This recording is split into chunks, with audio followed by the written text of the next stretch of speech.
Hello, welcome to RevelatorAlf. Let me just turn this down a little bit. There we go. Welcome to the live show. Sorry, apologies for the late start. I was supposed to be on at 7:30, but unfortunately I got called away. But anyway, this is the live show, the live stream video podcast radio show. I think I think that's what this is. Anyway, listen, we're going to be talking. I'm going to be talking about a couple of issues. Got my coffee at hand. I think I'm all set up. If you can, if you're watching, or you can hear me, or you're watching later, let us know what the video is like. Sorry about that. I'm going to try and brighten this up a little bit. There we go. See if we can get that. There we go. And try and do that. There we go. Right. So I wanted to talk a little bit about, as the title suggests, politics, biker politics. Well, not so much biker politics, but whether bikers, as in just people who ride motorbikes, whether we're better at politics or being politicians than the actual politicians out there. I mean, so, I'm going to be talking about that. I'm going to be talking about some latest news that's come out today. A couple of emails that I've got for new bikes, that kind of thing, new merchandise. But by all means, if you want to ask a question, leave a comment later on, and all that kind of stuff as well. So what I'm going to do, first of all, I had a couple of emails today, and one was from Honda, which is all very nice. Where is it? There we go. Let me just see if I can get the link here. And I've got to say, they've sent details of their new Hornet, the Hornet that's coming out for 2023, and I was quite impressed. To be honest with you, I thought, hey, this is not bad. This is not bad. I quite like it. So let me just put this over here. There we go. Right, and what I'm going to do, I'm going to share the screen with you as well, and hopefully you'll be able to see it. Now, where is it? Present screen, share screen. Oh, they changed the titles here for some reason. There we go. Right, so this is the Honda CB750. There you go. You can see it there now. It's a general commuter bike, isn't it? It's a general. Well, it's going to have some legs on it. There's no doubt. It's a 750. I mean, Honda do make very decent bikes. In fact, more than very decent, excellent bikes. And I just thought this actually looks really good. I mean, the new CB750 Hornet lands at Intermot. I don't know what that is. New B750 Hornet unveiled. Oh, the Intermot Motorcycle Fair in Cologne. Sorry. Yes, that's right. Thrills guaranteed on every ride thanks to the class-leading power-to-weight ratio. Brand new 755 cc parallel twin cylinder. Quite a few of manufacturers are starting to have mid-range bikes now. When I say mid-range, in this kind of 600, 750, 800 cc range, with this parallel twin. I think Suzuki have just done it as well. But packs maximum power, 67.5 kilowatts, a torque of 75 newton meters. Super light weight steel diamond frame, also all new. Sharp Street Fighter styling led by Honda R&D design team in Rome. So look, I mean, it kind of looks all right, actually. I mean, if I was, see if I got any more photos on here. Here we go. Look, I'm not sure if I'm going to be able to. Oh, there we go. Right. So it's see if you can pick that out there. Yeah, I mean, from the profile, I mean, if you're looking for a kind of urban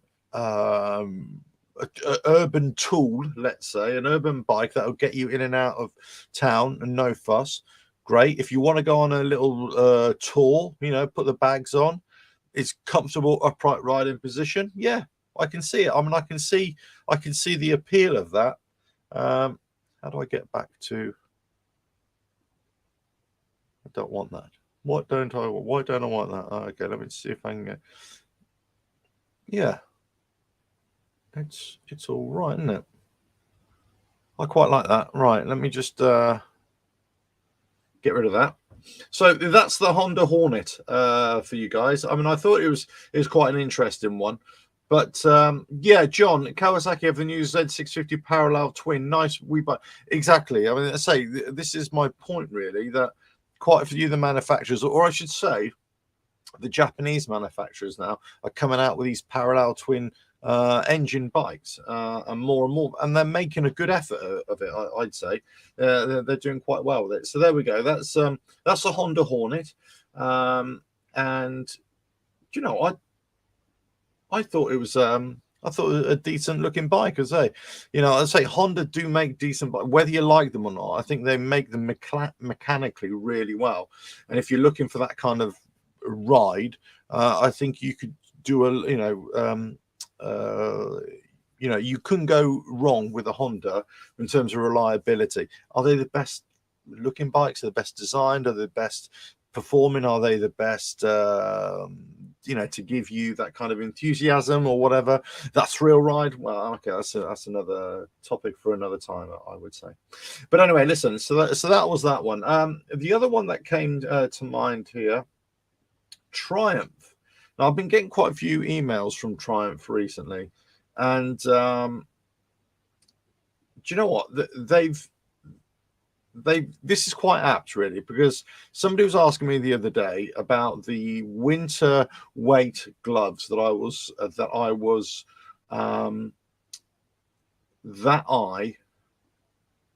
let's have a look, see if I can put this over here.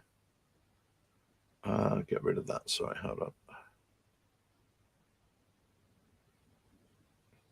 That I was wearing last year. There we go. Sorry. That's great. Right.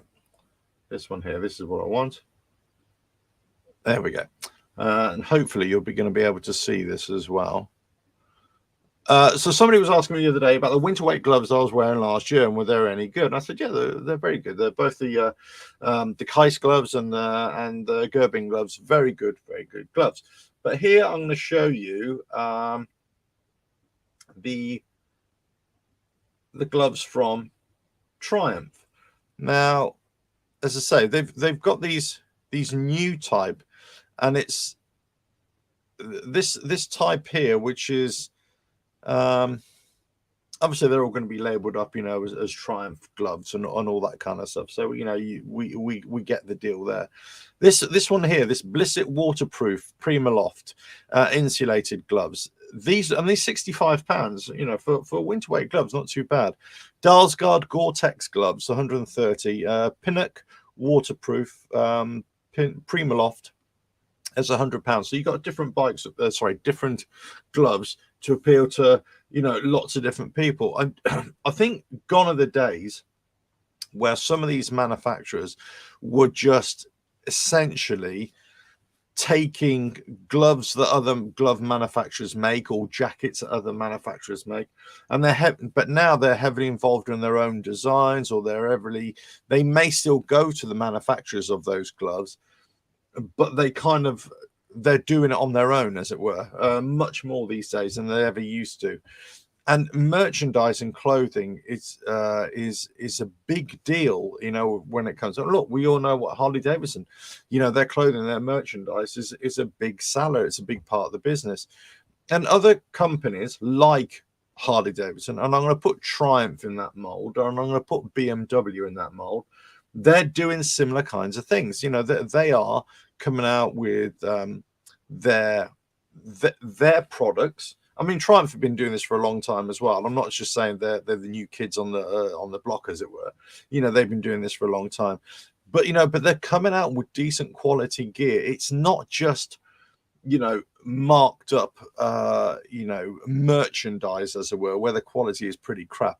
Actually, no, these are pretty good. So I would say, if you're in the market for gloves, and if you're a Triumph fan, but if you're in the market for some gloves, I'm not saying that you should go and look at these gloves or anything like that, but what I'm saying is certainly, give them a viewing and see what they're like. But that's just my impression of them, really. Right, let me get rid of that. There we go. Right, so there's a couple of things. I mean, I've been getting emails all week, so the live streams which I've been doing recently of all the different products and everything like that.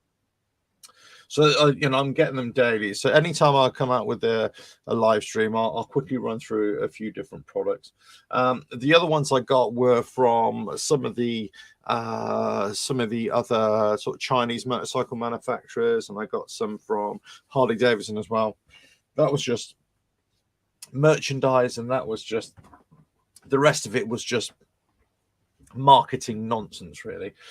So there's nothing really to dig into. I've got to say, of all the manufacturers that are putting out press releases right now, the print out press releases right now, for me, Honda have taken the lead. They've done really, really well in informing us who want to try and relay that information to you, whether we're in the press, whether in motorcycle press, whether they're online, whatever. They've done a really good job in doing that. So, I don't want to say they're fantastic, what I'm saying, but they've done a good job.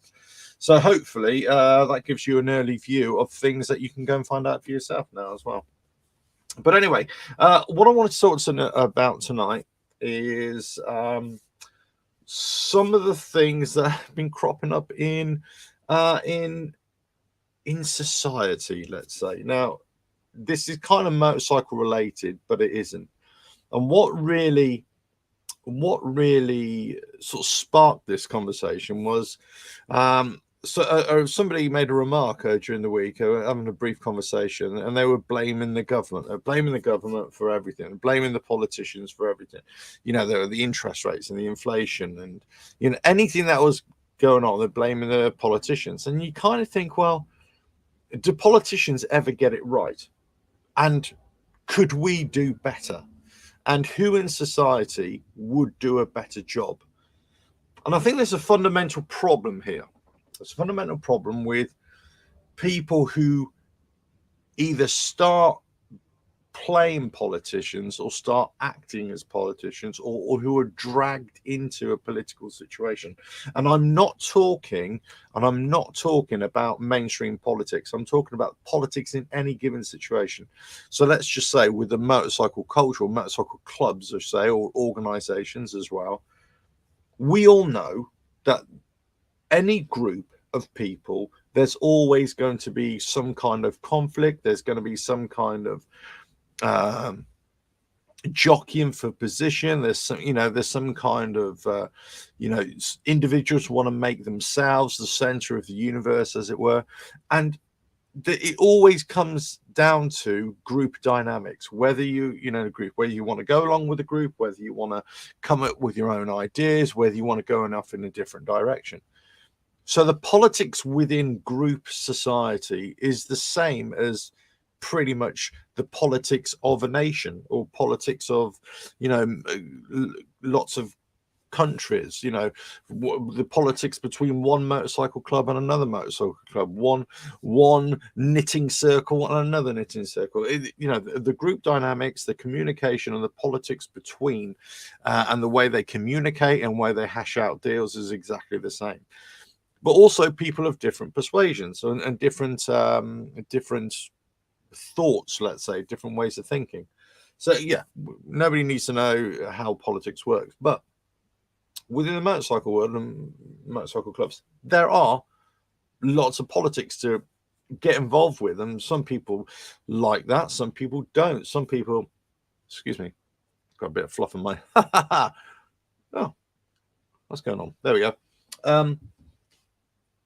There we go. Some people thrive on that. Some people shy away from it. In fact, lots of people don't want to be involved with motorcycle clubs, especially for the politics, the internal politics, or the politics of being with one club to another, or having to act in a certain way or conform in a certain way.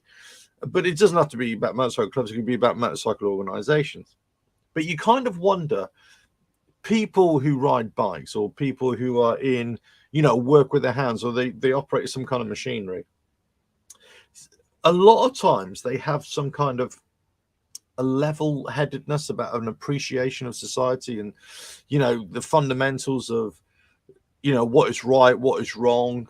I'm not saying that that they're all good people. What I'm saying is there is a kind of a no-nonsense level-headedness about people who operate machinery, let's say, and who are riding motorcycles or whatever.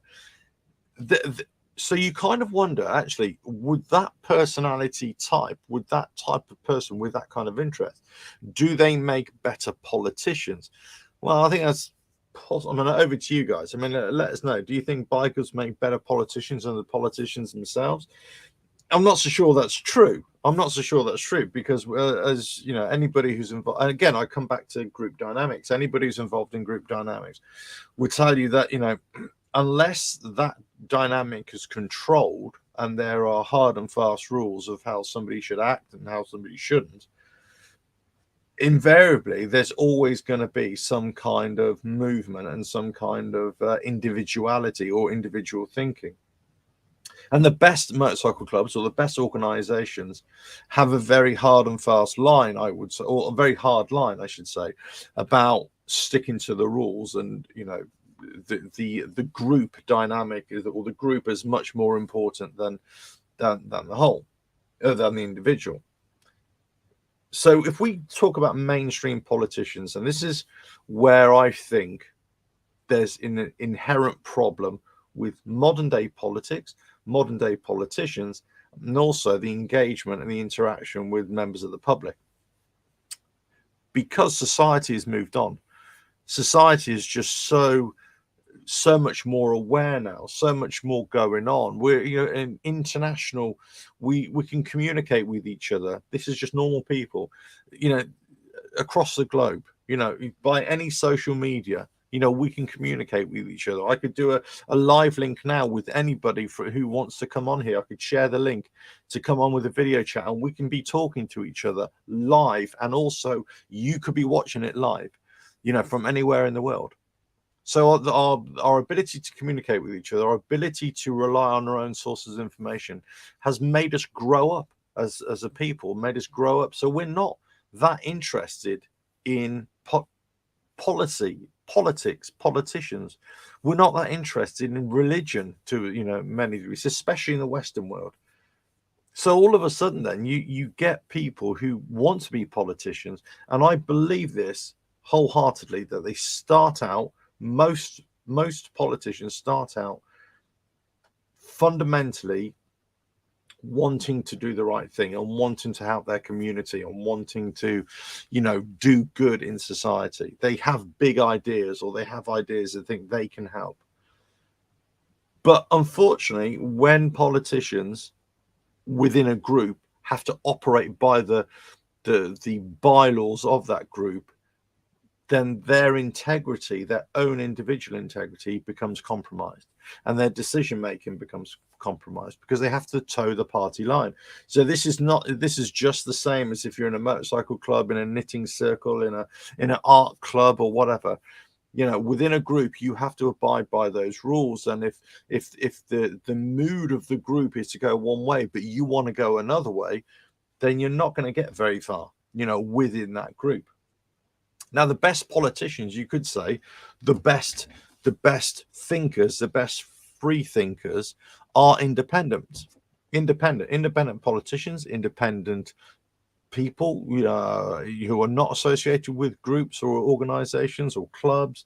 The independent biker, you just come and go as you please, you do as you think, you can have your own thoughts and you do your own thing. And if you want to have a project that you're interested in, let's say, or something you want to do some good in your community, well, you've only got yourself to answer to. You're the only one who's making that decision, so you don't have to get the approval of another person, another club member, another politician, or or the party, or the chief whip, or whatever. You don't have to do any of that. You just do your own thing. But in politics, to operate within a governing system, independents, whilst they probably are able to hold on to their integrity for the whole stay in politics, or they don't have to feel compromised ever because they're not part of any group, they're not effective. They're not effective in big decision making, in big plans. You need the group, you need the society, you need the party to enable you to carry out policy, let's say, for the greater good. I mean, just don't you hate that word, the greater good? So I kind of wonder, when people say that they have these throwaway comments, they'll say, oh, the politicians are doing this or the government's doing that. It's very easy to jump onto a bandwagon and start blaming the government, as it were, the government for everything. And it's very easy to be blaming anybody else for something. And I've always had this belief that the government of any country, they are not there to help you out. They are there to look at the populace. They are there to try and do something for the greater good of the community as a whole. Unfortunately, they don't always do that very well. In fact, most of the time, they screw it up completely.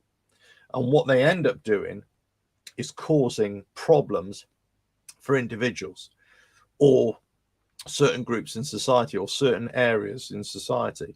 They don't serve those people well. So what happens is that you as an individual, say, it doesn't matter whether you're in politics or whether you're in as I say, a group or a club or whatever, if that organization is not serving you well anymore, then you got two options. You either, as a individual, as a biker, let's just say, or as anybody else, you either just compromise your own integrity, compromise your own thoughts, and go along with the party line, or what you do, you end up saying, right, I can't do this anymore. I can't be associated with this because it's not meeting my needs or my aspirations or my my values. So you leave. So if you're an outsider of this, member of the general public or somebody who's not involved in clubs or anything like this, whatever group dynamic you want to think of, if you're on the outside looking in and you can see all these problems or see all these issues, you're not privy to all the good things. You can only really see where it's messing up, let's say, or the bad, not necessarily the bad things, but when it's not that great, then all of a sudden you're going to thought, no, I can't be bothered with that. I'll just shy away. How many people do you know who are not part of motorcycle clubs saying, no, I'm not interested in that? And I'm one of them. Yeah, I'm not interested. Motorcycle organizations or any kind of organization, yeah, at arm's length, basically, I would say. It's for me, groups of people, yeah, fine. In a social setting, absolutely no problem. But anything more than that, anything where there's rules and regulations and stuff like that. I mean, I'm a great believer, if you want to be free on a motorcycle, freedom, all that sort of stuff, then ride by yourself. Ride by yourself. Do not be part of any group or any organization, or certainly any organization that tries to restrict what you can do, where you can ride, what you can wear, what you can say, all that kind of stuff. Now, if it's a kind of easygoing kind of group, like a social circle, fine. Yeah, no problem. And if you're doing it, to stay together as a group for companionship, brilliant, absolutely. But when it starts becoming a rule-based activity, then all of a sudden you start to question, what is going on. So there's that thing where you sort of shy away from it, but there's also the other thing where you're not wanting to even listen to what the politicians are saying. You're not wanting to listen to what the motorcycle organization is saying, the motorcycle clubs, whatever, the motorcycle manufacturers. You're not interested. You're not interested in what organizations, dealerships, websites, whatever. You're not interested in any of it. you disengage from it. You disengage from the political spin, the marketing spin, the rules and regulations spin, the lifestyle spin. You shy away from it. And the reason why you shy away from it is because it just doesn't matter to you anymore. It just doesn't affect you anymore, or it just doesn't serve you in the way you thought it was going to serve you. And that's politics. That's modern day politics. It's the reason why there's the lowest turnout in for voting. Well, there's a reason in many countries, especially in Western countries, because people are disengaged with the political process. And when they are engaged with the political process, invariably they get disappointed really quickly. And it doesn't matter which country you're from. You could be from, I don't know, United States, Canada, whatever. Politicians to a certain degree have a certain life limit in terms of their political life. If they're there too long, then they become corrupted themselves. They start acting in a certain way. It's coming up with crazy ideas. So that's why they don't really stay that long. Really, there's only a few leaders who are independent, like, let's say, democratic leaders who stay in power for a long, long time. Most have a 8 to 10 year spell. As in this country right now, you're probably lucky to get through a couple of years. In countries like Italy, where they've just got a new change, it's every few months, every year at one stage. I mean, it was never a good country to be part of the political process. And again, the same for United States. So what do we as the public, what do we expect from our politicians? Well, I know what I expect.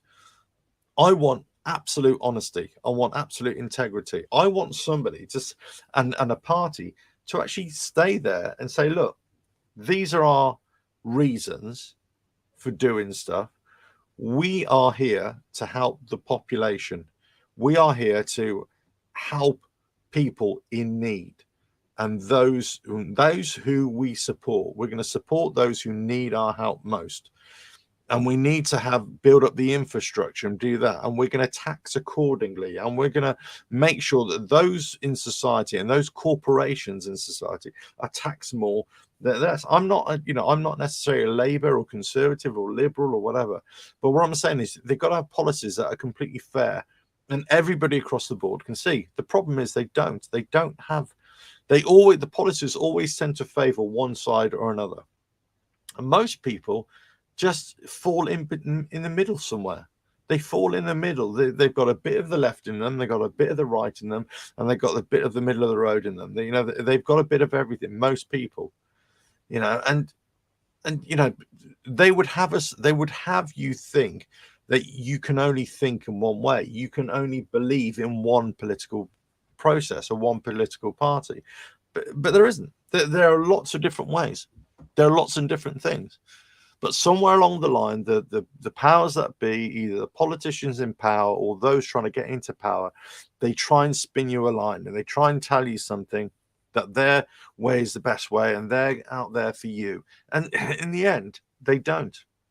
They don't do anything for you as an individual. They try and do things as society. And they usually screw that up. They usually cause problems. And you as an individual, all you can do is just take care of your own affairs. That's all you can do. All you can do is say, right, okay, what I'm going to do is, look after myself, look after my family, look after my finances, look after my bike, my car, my home, whatever it is. That's all you can do. And if you lose your job for whatever reason, you got to try and find another job. If they raise taxes, then if that adversely affects you, then you got to try and do something else, earn more, whatever, find ways of offsetting that rise in tax so that your lifestyle isn't adversely affected. If let's say the fuel prices go up, then you've got to say, well, fuel prices going up, there's nothing I as an individual can do. I can protest, I can do everything, but maybe change your habits as well. Let them know that yes, you're raising the prices, but guess what? You might be raising the prices, but I'm just not going to buy as much. So effectively, you run a silent protest. You run a silent protest against things that you cannot control.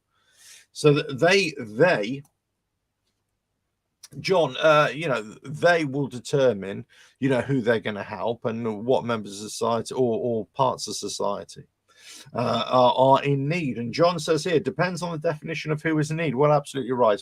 I'm talking about those who are physically, incapable, those who have, health issues, so on and so forth. Those who have, mental health issues, those in society who cannot help themselves a lot of the time. That's your starting block. If you look at any group throughout history, okay, the strength of that group is how it takes care of its own. Yeah, how it takes care of its own. So if you're in a motorcycle club now and you're watching this, or you're watching this later or years to come, right, and you've bothered, you've been able to put up with this rant for a while, right? You should say, right, the strength of my group is our ability to take care of our own and to take care of those people who are not doing anything wrong. They just need help. You support each other. So you expand that out. Now, this has been happening from, time immemorial, since any group, any indigenous group, any indigenous tribe, Aboriginal, Native American, or whatever, caveman era, right? Okay, any group, they would have, each within the group has a certain function, and that function, it could be a storyteller, it could be a hunter, it could be a fire starter, it could be whatever, a caregiver, it could be whatever it is, but that the group has individual people and they all serve a function. And if somebody within that group isn't quite right, or they can't help themselves, or they're not doing so well, the rest of the group help them, or they encourage them, let's say, to get better, but they help them. They're part of it. Whereas in society, which is just a much, much bigger group, we're not doing that effectively. We're not taking care of the parts of society that really need our help. And we would like to do that. We would like to say that whoever's in need is going to get our help.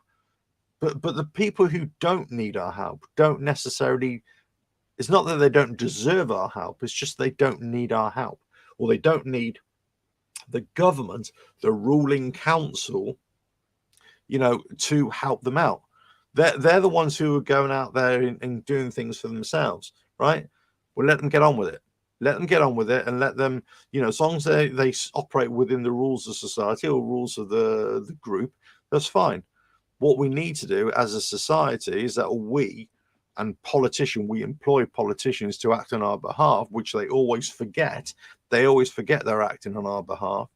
Is that, we employ them to take care of the society, to take care, to make sure that there's law and order and there are rules, let's say, so nobody goes off on a tangent and nobody starts doing stupid stuff, that there is caregiving in society, that there's enough food, that there's enough infrastructure to put a roof over people's heads, to have transport links, all this kind of stuff. That's what the policy makers are there for. That's what the ruling council, that's what the politicians are there for. They forget that's what they're there for. So I put it to you again, are we, as members of the general public, are we better politicians than the politicians themselves? Is anybody from as I say, who's operating machinery, who is a biker, a car driver, whatever, as a pastime, and we look at different things in different ways, don't we? But let's just say you are from a motorcycle club and you're involved in the politics.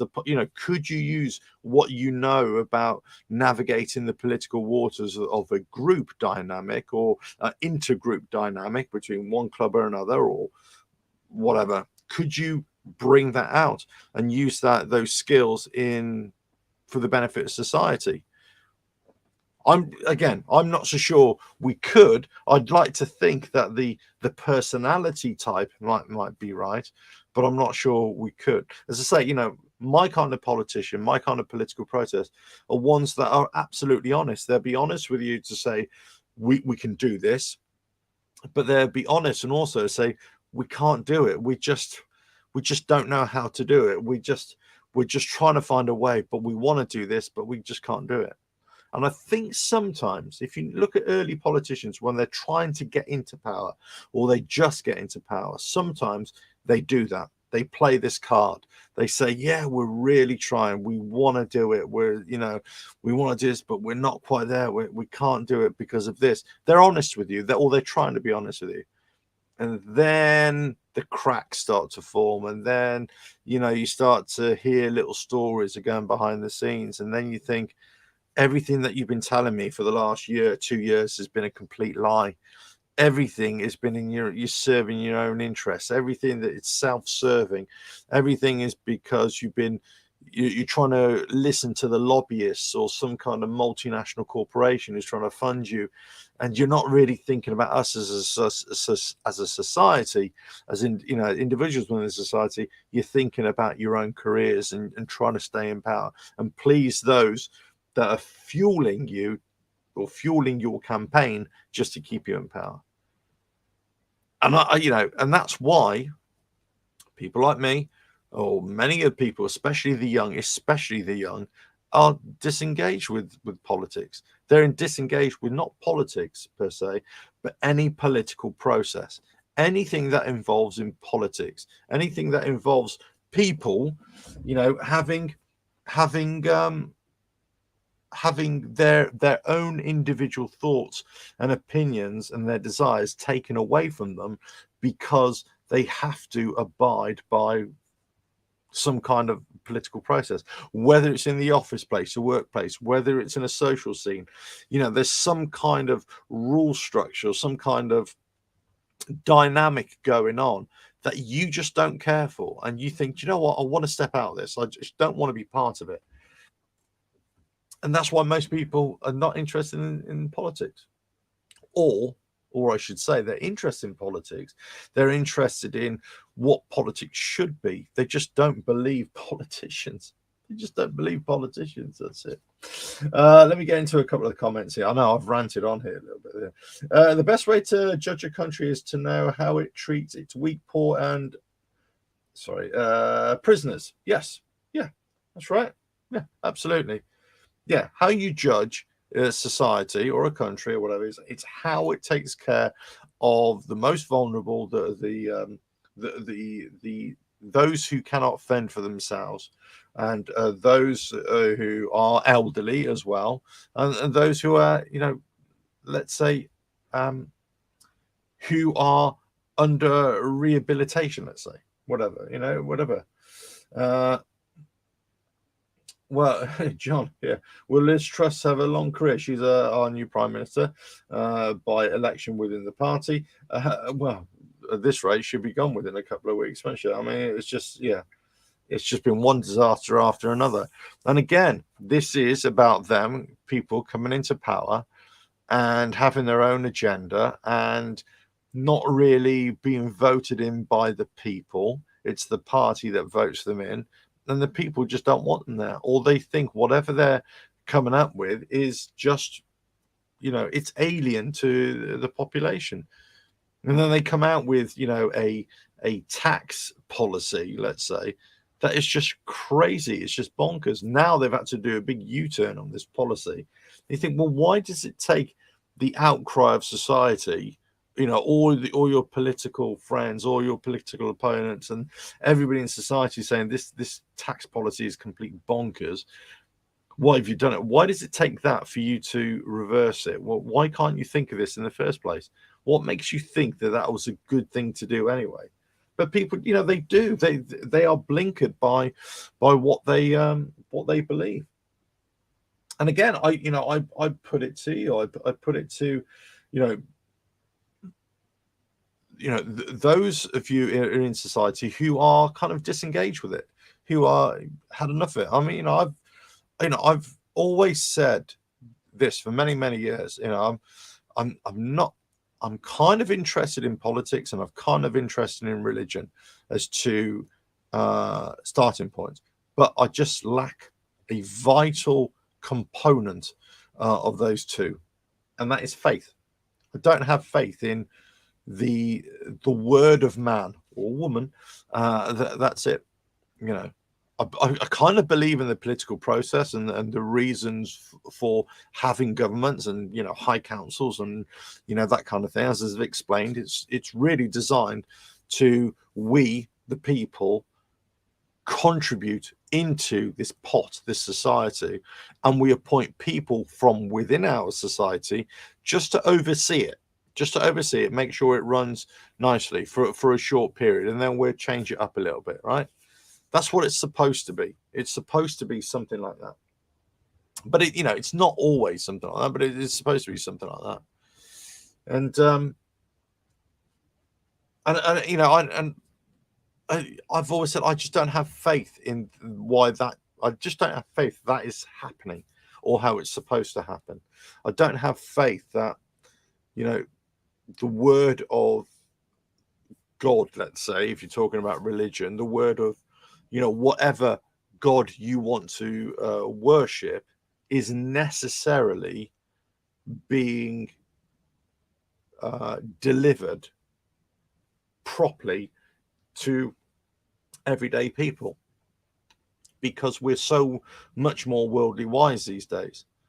So politics, religion, education, people are questioning these things now. People are questioning, well, why do I have to do that? Why do I have to listen to that? No, that doesn't make any sense. No, what? Miracles? What? You sure? That kind of thing. But if you take religion, let's say, as you take politics, there are some really good things within there. There's some really good ideas within there. There is some really good rules, let's say. There are some really good observations. But it doesn't necessarily mean that everything in there is right and everything is applicable. And that's the way I see it. That's the way I see politicians. When somebody was saying to me during the week, they're basically saying, oh, well, politicians screw it. Oh, they've done this and they're to blame for that. And so, well, there's a lot more involved in it. But whatever they're doing, it isn't quite right. But regardless of what they do, it doesn't affect my life. It doesn't affect my life. Well, it may do to a certain degree if you give me a bit of more tax. You charge more tax, or you reduce my tax load, whatever it is. Yes, I might pay more or pay less into the society, let's say. But essentially, I'm going to have to try and compensate either way. And, I'm going to have to, adapt either way to whatever policy it is, because I can't change it. There's the policies that I come out with. So you just have to adapt. You have to adapt and you just carry on. The government aren't going to put food on your table. They aren't going to clothe your children. They aren't going to run your vehicles. They aren't going to pay for your motorcycle to be fixed, are they? Or whatever it is. They're not going to pay for your lights. They're not going to pay for your tools, whatever it is. You have to do that. You have to take care of your own affairs. And those people who can't take care of their own affairs, that's where the government society is supposed to come in. That's what we pay into. But as I said, do you believe in that process? Do you believe that the people that are there at the head of this group, this big society group, or any small group, do you believe that those people at the top are doing the right things for the group? So it'll be very interesting to hear from people within motorcycle organizations or motorcycle clubs or car clubs or whatever. It doesn't make any difference, really. It could be an art club, could be anything, any kind of group dynamic. Do you believe the people at the top, who are overseeing the group, do they have the best interest of the group at heart?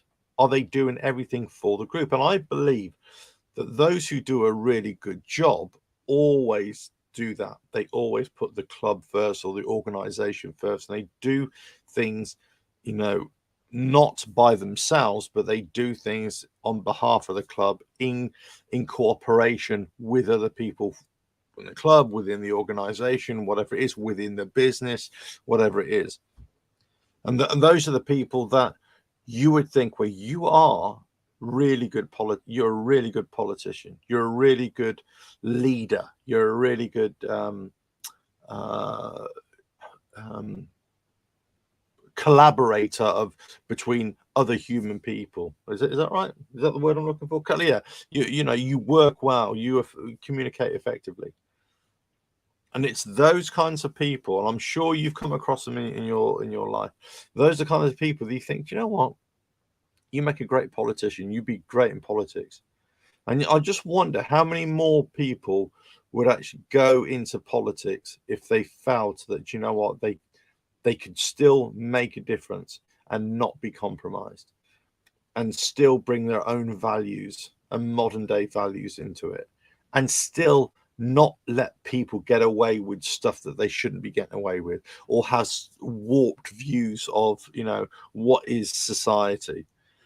Because people, let's face it, and we all know what we're talking about, people have warped views of anything, don't they?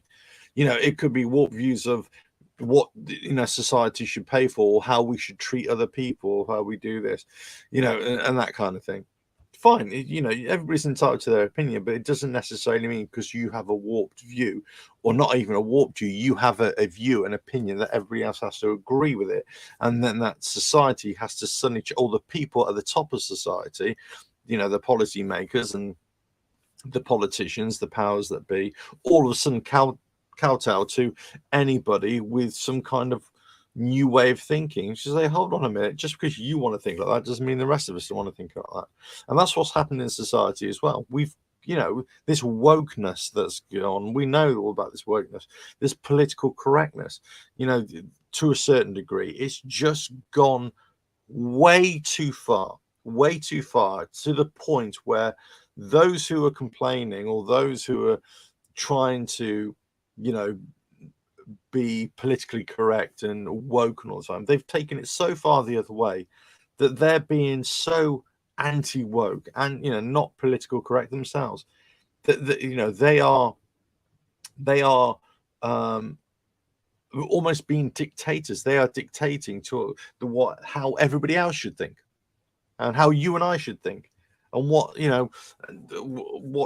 society should do, what's the people in society, what different groups in society.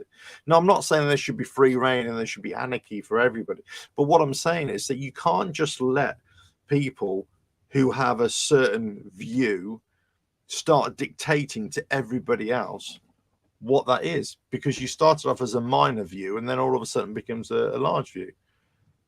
Everybody has the right to an opinion, and as soon as you start saying to somebody else, your opinion doesn't mean anything because it's not in line with our thinking, then that's just a dictatorship. That is just fascism. That's just Nazism, whatever it is. Andrew Vickers, hello there. Oh, sorry, John. Let me get you first. Is it true that the UK retail energy price is going up 70 to 80%? They're definitely going up. They're going up next month. They're going to be going up in January, and we're holding our breath here to see how much is going to go up. Interest rates are going up here a lot, and a lot of it, we're hoping it is just transient. It will start sorting itself out next year, but yeah, people are having real difficulty in getting mortgages right now because the price is just going up. Inflation is going up. It's driving it up and up and up. Yeah, not great. Andrew Vickers, hello mate. Hello. Long time no see. I've been hiding in a cave. I like to do that as well. Nice surprise to see you up on this soapbox. Takes us to speak to live camera. Really getting my afraid we'll catch up soon. Oh, thanks, mate.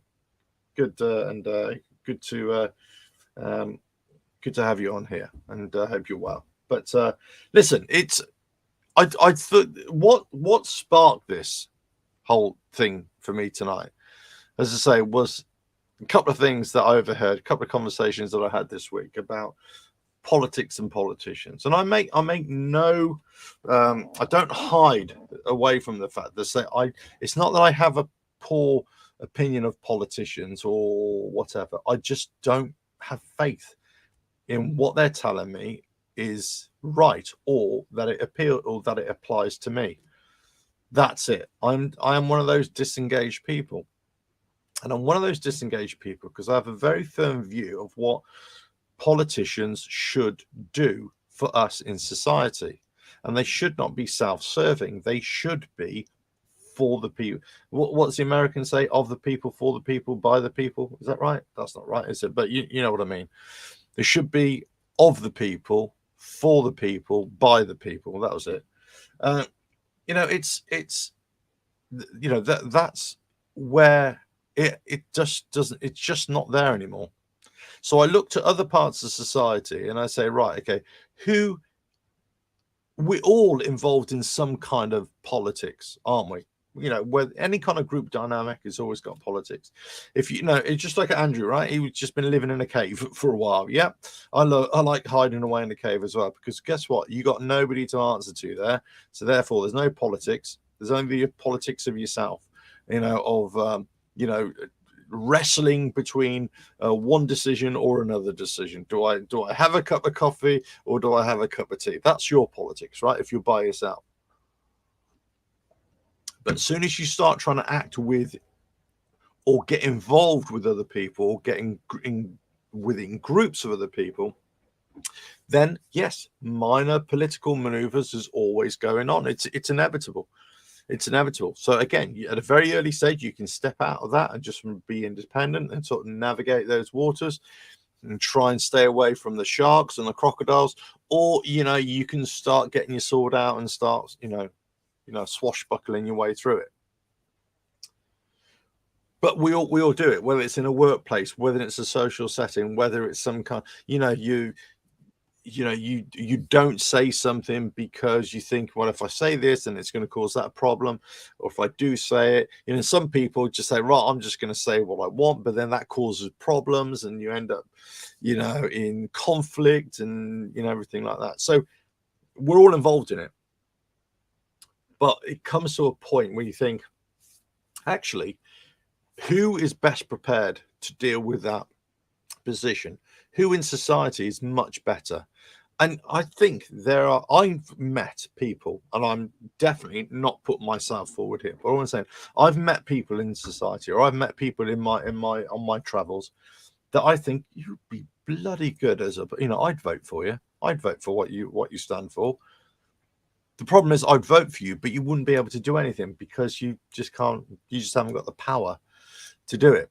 The power only comes from the group, and there's the only people in society who have the power of those that are become charismatic leaders. And you can be a very good charismatic leader or a very bad charismatic leader. And charisma, all that means is that you become very appealing to those who are listening to you. And it depends if more and more people start listening to you and start getting taken along for the ride, then all of a sudden you get a groundswell of appreciation. Okay, and that groundswell of appreciation can be for something that you're saying is really good, you got a really nice charisma, or you could be saying something good, what some people think is good, but other people think is bad, right? And that's you got leaders throughout history that have had really good charisma, but for really bad things.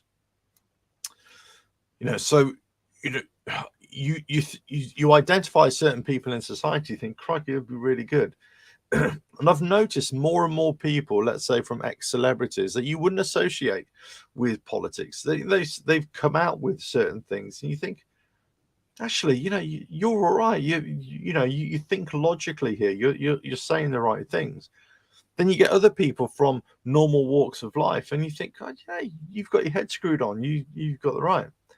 And then you look at the politicians, and you think, what the bloody hell are you going on about? What are you saying? What are you doing? So, if people in society can see this, why aren't politicians seeing it?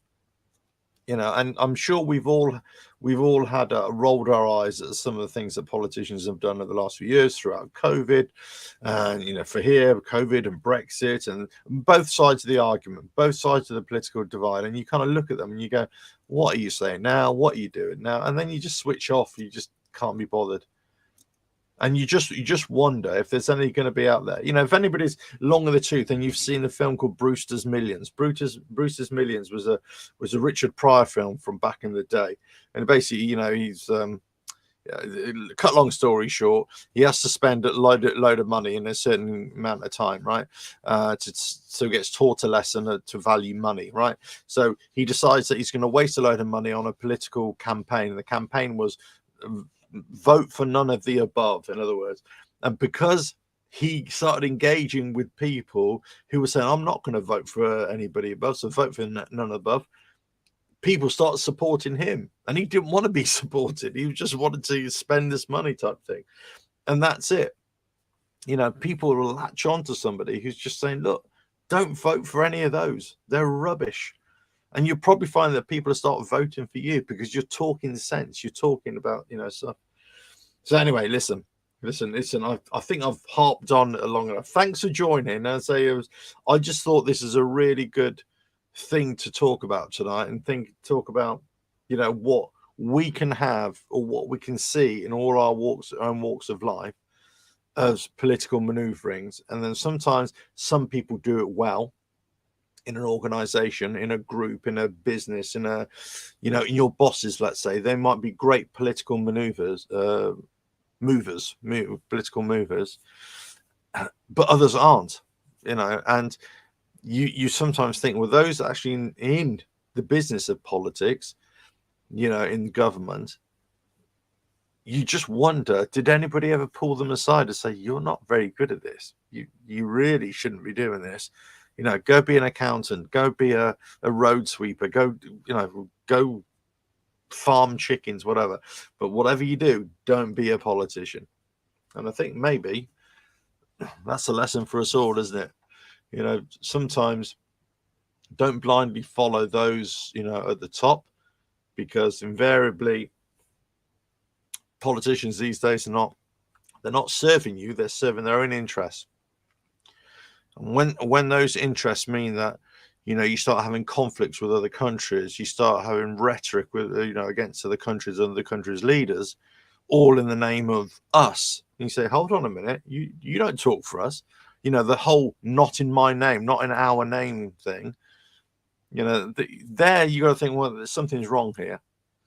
That political process, that societal process, which I have faith in, or which I believe in, but I don't have faith that it's being carried out properly, that's when you identify it as really breaking down, where the politicians there, the high priests, as it were, the, you know, the high council, they're not acting on our behalf anymore, they're acting on their own behalf. Anyway, listen. Here we go. So, John, as you say, this woke craze has taken to a ridiculous extreme where people take offense on behalf of others who weren't offended. Exactly right. I mean, it's just, you know, and look, who's to blame for that? Who's to blame? You know, I mean, this is going to be a topic for another discussion, and let us know if you like this kind of discussions, you know, just idly talking about stuff. But, you know, is social media to blame? Have we entitled everybody to have an opinion, you know? And just because you have an opinion doesn't mean it's worth anything, you know. Is that the problem? Is that the problem, that we've created a society where people think they can say anything to anybody because they're a million miles away on their keyboard somewhere? You know, that they can fling vile at somebody and think, oh, it's okay to do it. But then they physically go out into their own world and they start acting like a complete arse, or thinking they're justified in talking to somebody in a certain way, or going into a shop and demanding that, you know, that you know, they're served whatever, or, you know. John, why is energy going up so much more when more and more frequently the energy companies declare that the whole day's energy was generated from sustainable sources, while energy companies declare record profits? Well, yes, This is the company. They have been profiteering from this, definitely. And the governments have been profiteering from this because they're taking a handsome amount in tax, so much more tax. And the reason why they're not, they make very small adjustments to their tax that they take. The reason is because they've had to pay for COVID. That's the reason. They're not wanting to say it, but they're basically saying we've screwed ourselves. We've screwed the whole world by restricting the way people could act or the way people could earn money, the way people do business. They put the fear of God into everybody. And then all of a sudden, instead of just having some kind of cautious, logical way of doing things and saying, look, everybody just keep your distance, or everybody just, whatever, just keep your distance away from people, just improving better hygiene, only if you're ill do you need to, whatever, those most vulnerable in society, let's protect those, get back to that political reasoning, right? And they didn't do that. They came out with all these kinds of draconian rules, and they put the fear of Christ into everybody. Then all of a sudden, people have been suffering. But the reason why they've been suffering, or their ability to function as suffering, and they continue to suffer, is because now there is more restrictions and higher interest rates and inflation and all this sort of stuff, and conflicts within the country and energy crisis and all that sort of stuff. And it's basically thinking, hold on, you're going to load a little bit more and bit more. How much more are we going to take before people start to crumble? I'm telling you. It's too much. Too much has gone on the last few years, and companies and big corporations, I should say, and governments have profited from the misery of people. That's what it is. And it comes back again to people are not, the vulnerable people in society have not been taken care of. And that still happens. Big corporations carry on. And you're telling me that all this whole energy price or high energy prices, what you're telling me that at a global level, that has to be that high? No, it doesn't. No way it doesn't. Because if other companies can or other countries can, do something. I mean, I'll tell you what this has highlighted: the need for, and I'm going to be careful how I say it, because I don't want to give the impression that I'm a nationalist. But it's opened people's eyes, or open government's eyes potentially, but open people's eyes to nationalist strategies. And that countries have just thought, you know what, we've got to start producing our own energy. We've still got to start growing our own food. We've still got to start taking care of our own people. We've got to start employing or improving our own workforce, homegrown workforce, as it were. It's kind of given rise to this nationalist thinking, and on the back of that becomes nationalism, and that kind of thing, where there should be a difference between good nationalism and bad nationalism, as it were. And yes, for certain things you shouldn't be reliant on other countries. You should be able to do things in your own way. And how you do that in terms of energy production, it's a massive question, and when energy starts to break down, societies, or when the energy supply starts to break down, that's when society really starts to break down. It's not based upon anything else. It's if the energy supplies break down, that's when society breaks down. So you've got to secure that. You've got to secure those energy supplies. And the way you do that, the way they guarantee that, is making sure that you're in control of the production for your own country. And how you do that, God knows. I'm no energy expert, but if you have your thoughts, let us know. Anyway, listen, an hour. I've been ranting on, but an hour. Hope you enjoyed that.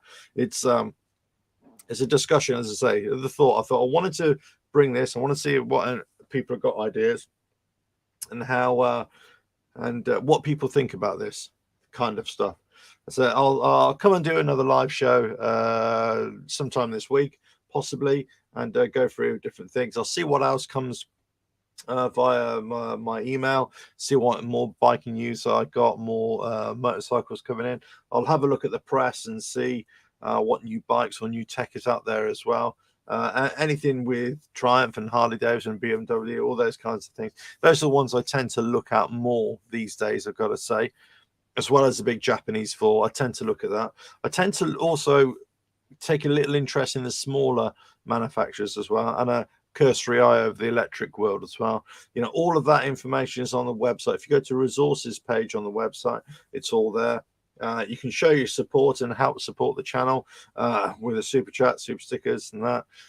The merchandise and the PayPal donation button on the website as well. All that sort of stuff. All that sort of stuff is there. But listen, I'm gonna call it night, and I wish I had faith in my politicians. I wish I had faith in my religious leaders or religion.